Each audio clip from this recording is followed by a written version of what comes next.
Hello all, welcome to my channel Priya's arts and vlogs. A to Z curry సిరీస్లో ఈరోజు alphabet వచ్చేసి N for నేతి బీరకాయ పప్పు. కేవలం వింటర్ సీజన్లో దొరికే ఈ నేతి బీరకాయని మన భోజనంలో చేర్చుకోవడం ద్వారా చాలా పోషకాలు మన శరీరంలోకి చేరుతాయి.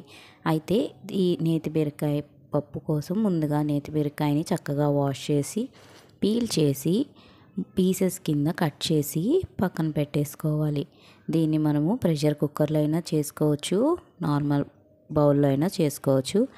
కాకపోతే దీనికోసం మనం ముందుగా కందిపప్పు, పెసరపప్పు హాఫ్ అన్ అవర్ ముందు వాటర్లో సోక్ చేసి పెట్టి యూస్ చేసుకుంటే పప్పు అనేది కమ్మగా ఉంటుంది. ఈ రెండు పప్పులు నేతి బీరకాయతో కలవడం వల్ల రుచి మరింతగా పెరుగుతుంది. ముందుగా పప్పుల్ని కుక్కర్లోకి ట్రాన్స్ఫర్ చేసుకొని తగినన్ని నీరు పోసుకొని నేతి బీరకాయ ముక్కలు, పచ్చిమిర్చి, ఉల్లిపాయ, టమాటా ముక్కలు, పసుపు వేసి బాగా కలుపుకొని ప్రెషర్ కుక్కర్ని పెట్టేసి 3 విజిల్స్ వచ్చేంత వరకు మనము కుక్ చేసుకోవాలి.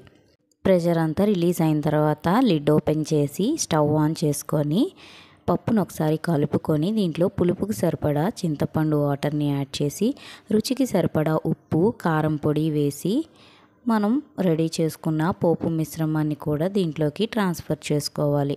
పోపులో ఇంగువ వేసుకుంటే పప్పుకి రుచి మరింతగా పెరుగుతుంది.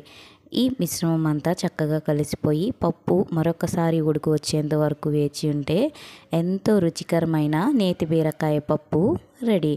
దీన్ని మనం ఒక బౌల్లోకి ట్రాన్స్ఫర్ చేసుకొని సన్నగా చాప్ చేసుకుని కొత్తిమీరతో సర్వ్ చేసుకుంటే సూపర్గా ఉంటుంది.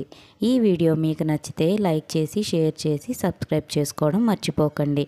నెక్స్ట్ లెటర్ వచ్చేసి మీకు తెలిసిన రెసిపీస్ కామెంట్ చేసేయండి. Thank you for watching.